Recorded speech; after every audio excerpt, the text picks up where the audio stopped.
IBE Kaunas inžinerinės varžybos organizuojamos jau 10 kartą tarptautinės organizacijos Best Kaunas.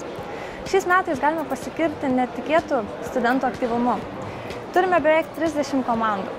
Siekiant skatinti studentų tarptautiškumą, turime komandą iš kitų tarptautinių studentų.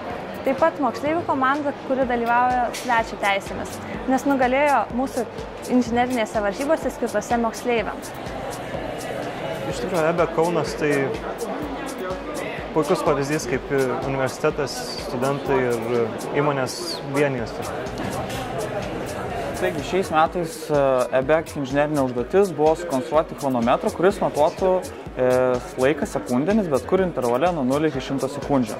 Ir sugebėjome sukonstruoti netgi 2 chronometrus, tai iš smėlio ir elektroninį, kurie abu matavo gan tiksliai su vos kelių procentų paklaida.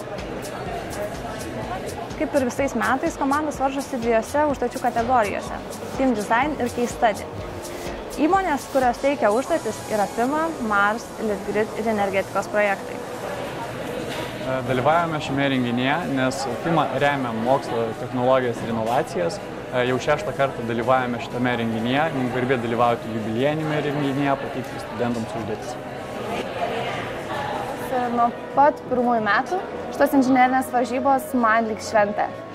Tokia pat šventė tikriausiai kaip ir dalyviam, nes kasmet sulaukime jų vis daugiau.